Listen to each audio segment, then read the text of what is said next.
Hey everyone and welcome back. Today I want to do a little video to talk about a native plugin that comes with Logic Pro and it's called Phat FX. With those of you familiar with Logic Pro, Phat FX is a multi-distortion and saturation box, and it has filters on board and a compressor and a bass enhancer. But the power for me with Phat FX is that it can do frequency dependent or frequency specific processing. And I'm going to show you how in this video. And a lot of people go to third-party vendors for plugins like this. I'm telling you, you don't have to. So for me, the power in Phat FX is what happens down here. See all these little modules you have here in the GUI. You can rearrange the signal path down here. You can just drag these blocks from left to right. And for me, it always starts up here in the top left with a bandpass filter. Here you can set the various type of slopes or filter types for the bandpass. I just keep it on smooth and I bump the resonance up to about 20%. So you get a good cutoff with the frequency you try to work on. So let's say we have this drum loop here.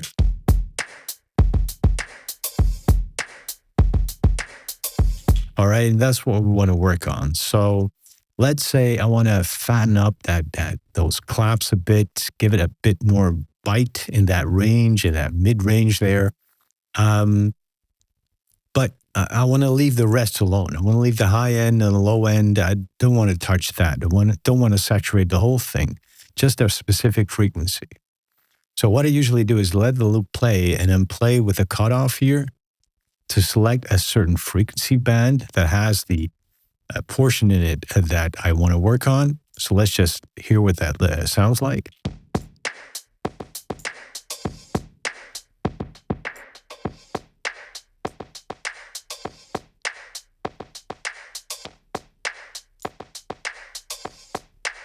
All right, that's about it. That's where those claps mostly are in the attack range.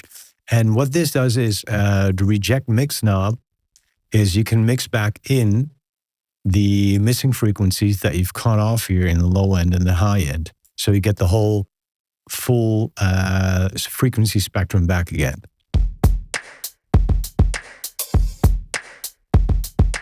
Right, so that's just the original frequency balance.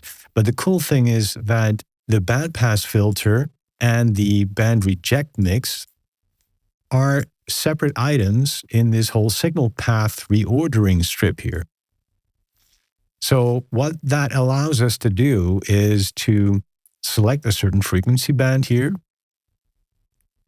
put stuff in between here like the distortions or the filters or a compressor, to work on this specific frequency band, then at the end, mix back in the missing bits of the high end and low end, or the stuff that we haven't filtered out with the bandpass filter.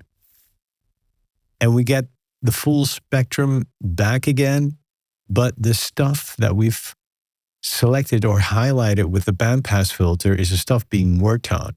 So we'll only affect from, let's say, 600 hertz to about 6K upwards. That's only going to be affected by the saturation and a compressor and the filters here. The rest is going to be untouched. So that allows me to work on a specific frequency band and say I want to clip that a little bit or saturate it a bit, drive it a bit or filter it off a little bit or whatever. So let me give you an example. I want to accentuate those claps a bit more, give it a bit more body. So we've selected that range. And here this compressor unit actually has a clipping algorithm. And if you set the release very low, it starts to get pumpy really fast. So I just leave the release at quite a large time scale. And what I also like to do is engage the filter. And I just set it to a low pass filter with a small slope, 12 dB per octave. It's not that I want to use the filter or filter out anything, but I want to use this drive knob in addition to the clipping algorithm to work on this specific frequency. So each filter algorithm has a different type of drive for this. And the smooth usually sounds okay to me, not too aggressive. But in this case, I want to go with the edgy algorithm. Gives it a bit more bite. Okay, I'll stop talking and just show you what all that sounds like.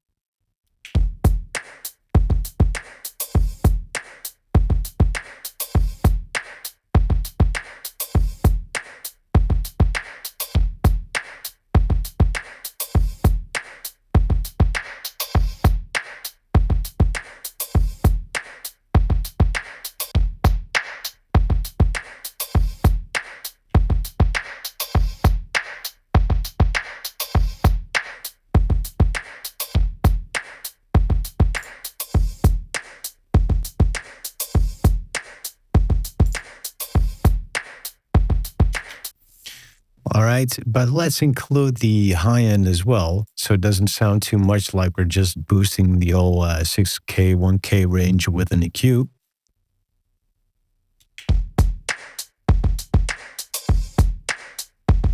Let's hear it without.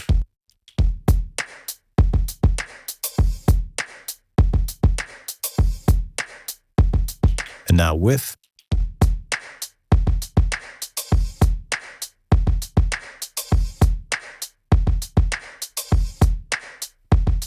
See how the percussion now is much more aggressive and prominent? Well, let's just say I want to saturate the low ends a bit more.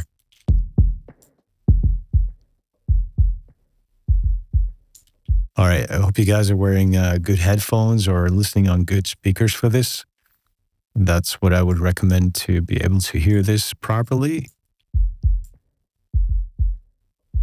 Okay, these type of frequencies usually on smaller playback systems, they're usually problematic, right? They're barely audible. But what if we add some saturation to it?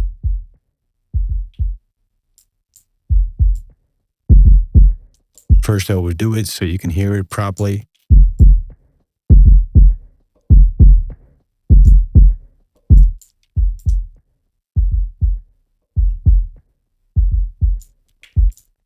Let's select a different algorithm.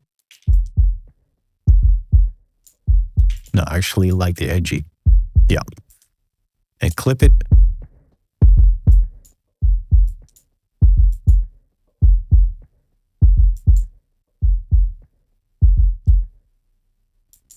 And mix the rest back in.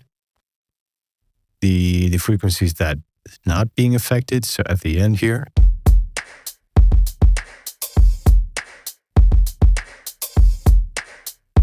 Now notice how much more body that low end has now.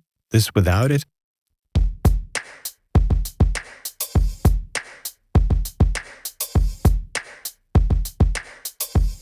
And this is with it.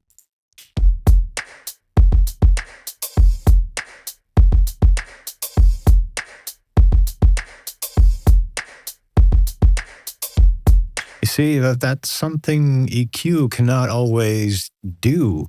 You know, because this is actually adding some harmonic content to the low end. And sometimes it's fun to just overdo settings here, because if it's too much, you can always use the mix knob down here to just add in a little taste of that.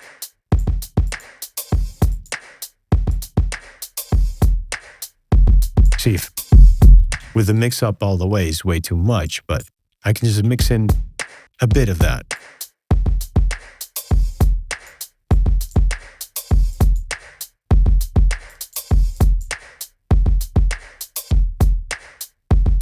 Without it,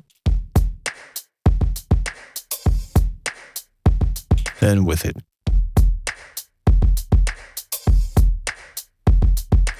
All right, let's listen to another drum loop here.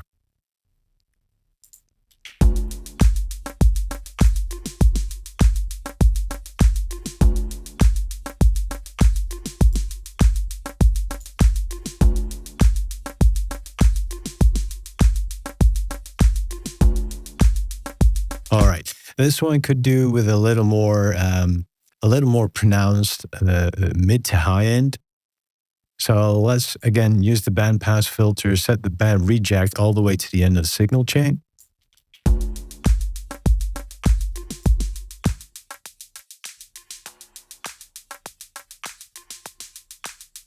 And select the frequency portion we want to work on.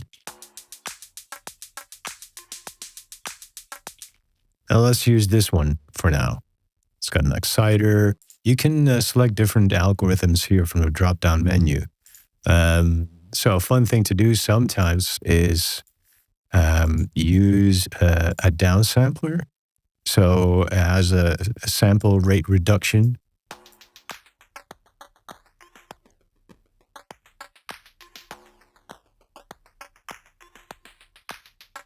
Which can sometimes be fun to add a bit more grit to the high end if it's too fizzy and piercing.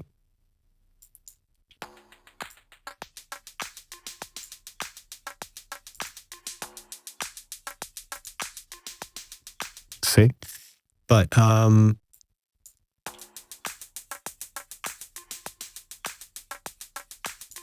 this exciter adds a bit more harmonic content to the high end. So, and that's what I wanted. I wanted to be a bit more pronounced. And what we can actually do with the compressor here is make that whole frequency range, the high end here, bounce a bit more. So it actually gets not only a bit louder, but it pumps a little bit more, so it gets more lively.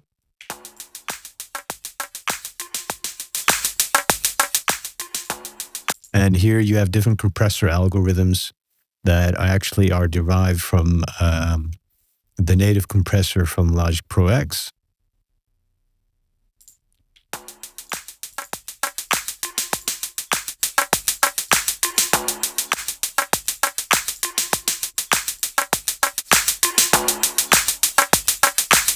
All right.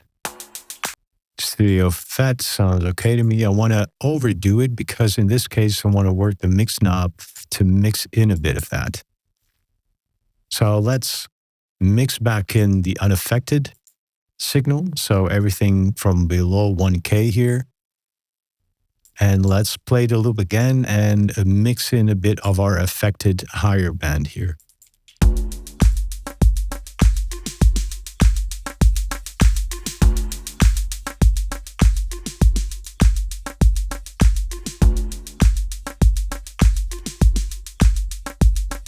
Without it,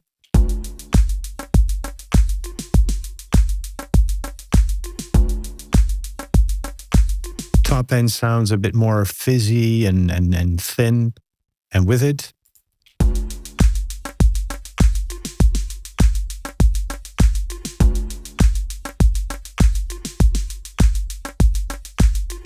it doesn't sound as thin. It's a bit more thickened, and it doesn't sound as harsh either. So let's see what happens when we mix in a bit more. That's too much. It starts to sound like you're just EQing a bunch of 1 and 2K.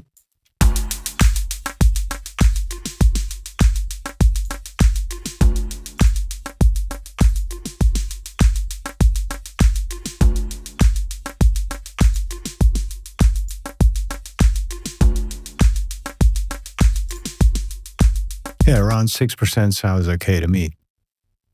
So before and after. Cool, huh? All right. What? Just for the heck of it, you can also do some crazy stuff. Like, okay, let's add a chorus to that high end.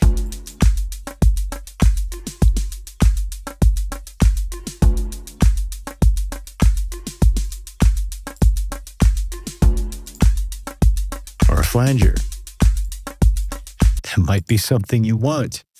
Or in this case, with this loop, let's say, okay, I want the low end, I want it a bit more pronounced because let's hear it without any processing. Yeah, maybe a bit weak. Let's hear which frequencies we can pronounce.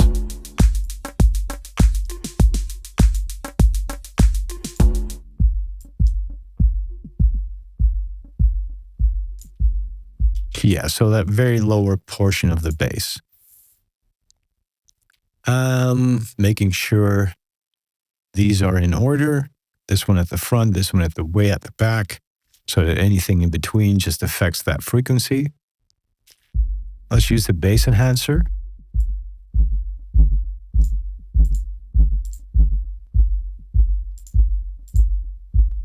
As you can tell, just like the compressor, this also has a clipping algorithm, but to me sounds a bit more different than within the compressor algorithm, because here you can also control the release. You can't do that with this one, but you can tune it to certain frequencies.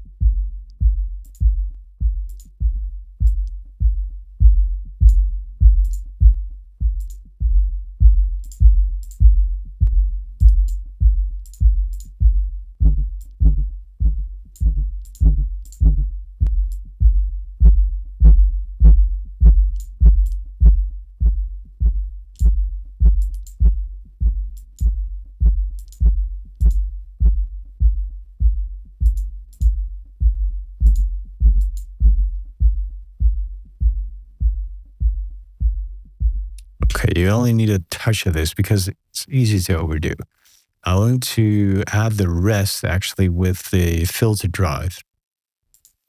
Let's use the ridge algorithm. It's not filtering anything, so just set it to low pass with the cutoff all the way up high, so it's not affecting the frequency at all. Just want to use the drive knob.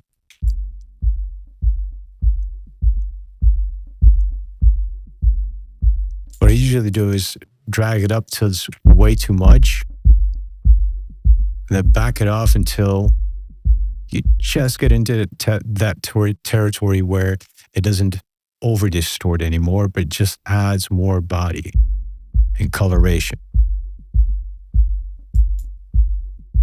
All right, let's mix the rest back in, and let's hear it without.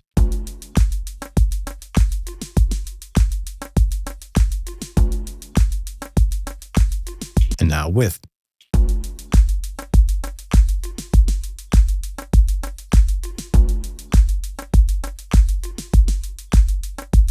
That has a lot more body and low end. For those of you now listening on proper headphones or speakers, I'm just going to extend range up a little bit so you can hear better what it's doing.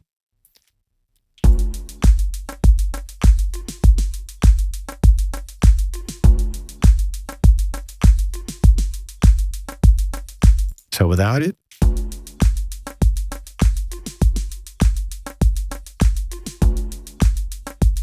and with it.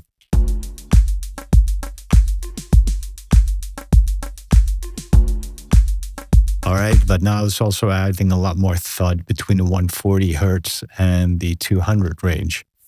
And remember, if it's a little bit too much, you like the levels of saturation here, but it's just altering the frequency balance a bit too much. You can always back down the mix a bit here.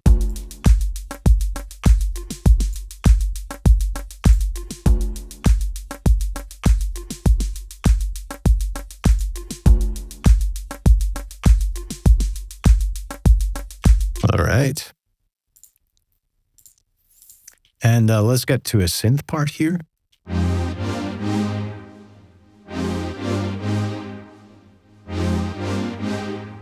All right. And let's load up Phat FX.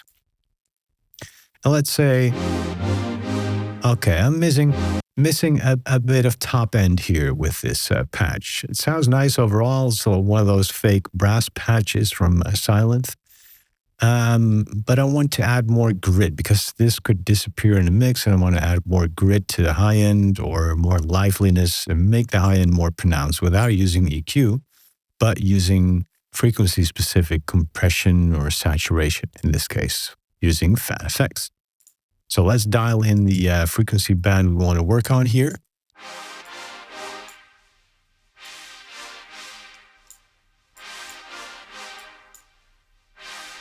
Yeah, that sounds about right.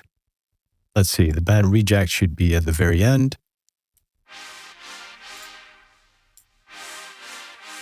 A little bit of the exciter in there. It already starts opening up a bit. And in this case, I also want to use the mod effects here, the modulation. So it has, this is, the soft algorithm is actually more of a chorus effect. And if you do the heavy shit, it's actually more of a flanger. But in this case, I want to go through doubler or soft.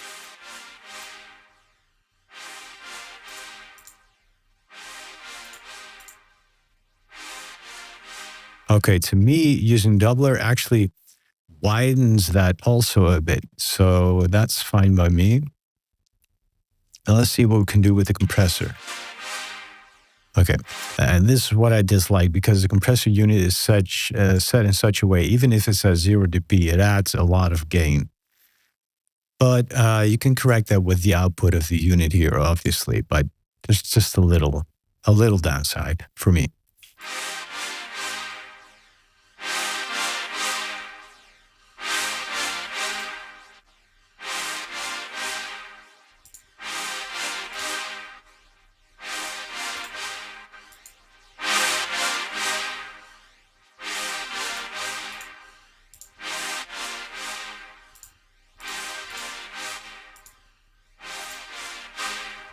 Okay, to me, the stereo FET sounds best because the FET is a bit more aggressive and it lets the tails of those delays come up a bit more after the sound is dying out. So that's what I want. And of course, you can exaggerate that more by playing with the release here. But let's mix back in the rest. And let's see what we can do with the mix to actually bring in the exact amount that we want.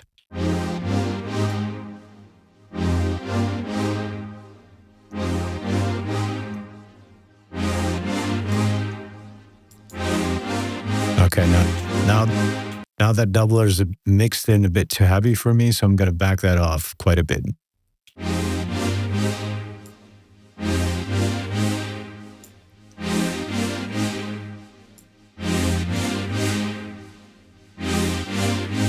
Without it?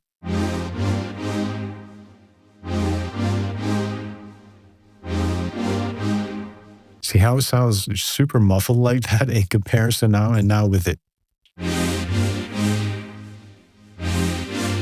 It's probably a bit much to make it poke through a mix, depending on the mix, of course, because that's always relative to the other parts that are playing. You can always use the mixed up here.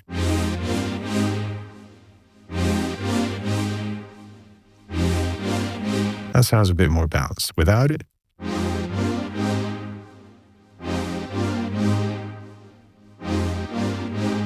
and with it.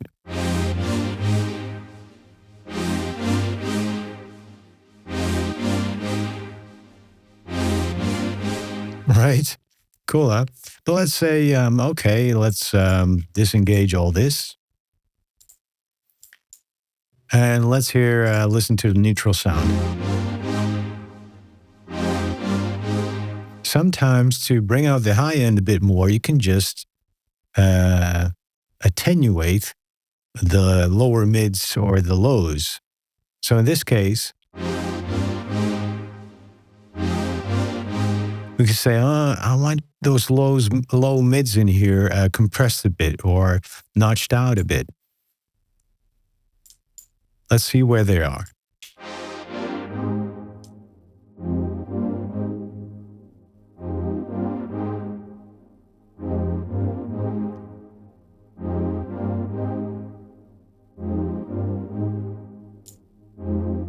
About there. Do you agree? And let's use the compressor on that.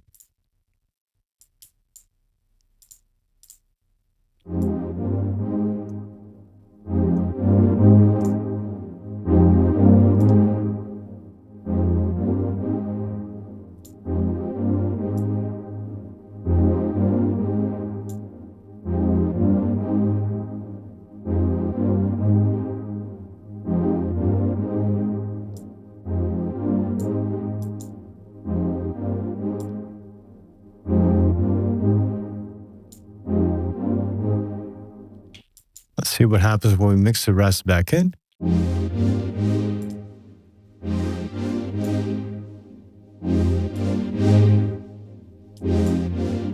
Too much, way too much. Let's hear the original signal back again.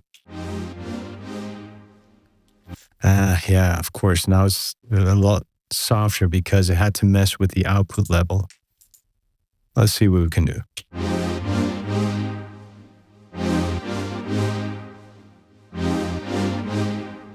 All right, so in this case, let's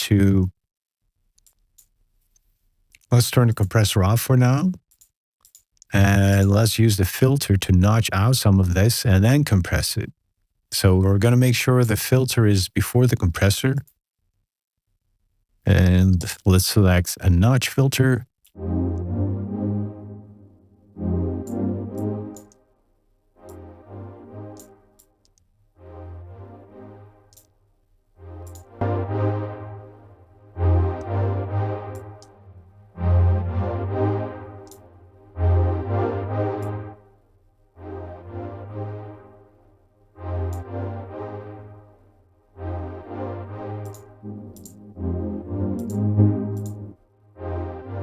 All right, mix the rest back in. Now let's play with the mix knob here. So the original signal here.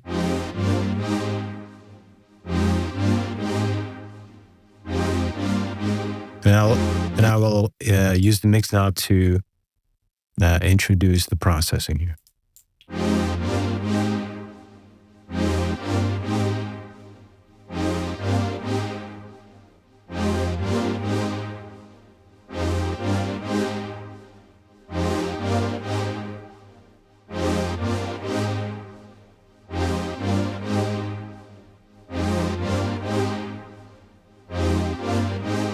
So yeah, right about there is where it sounds to me like the low mids are being scooped a bit more. This is it off.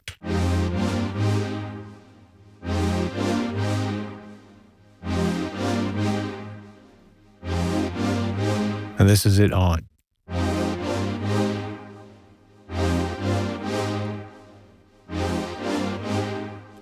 And additionally, to accentuate that a bit more and bring out the high so the frequency balance starts to shift even more, you could add a little bit of the exciter in here, which works on the higher end.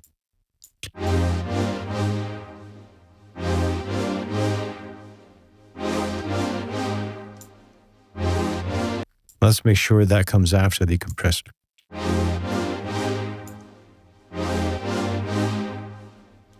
Wait. Idiot. Obviously, in this case, I have to put it after the band reject because otherwise I'm trying to add high-end excitement to just this frequency range, which is from 43 hertz to 500 hertz, and there is none there to excite in the high end. So I have to apply it to the whole original signal, so the stuff that gets mixed back in here after the band reject mix. So let's try it again.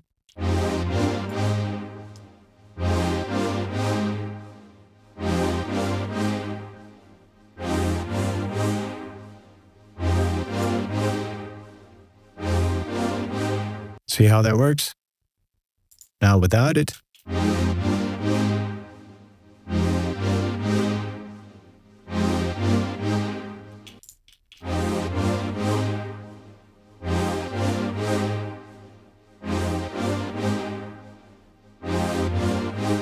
With also the frequency balance, with also the liveliness of the sound, the dynamics, all with just using Phat FX. All right, no EQ plugin was used for this. It's just frequency-dependent processing and working with the signal chain here.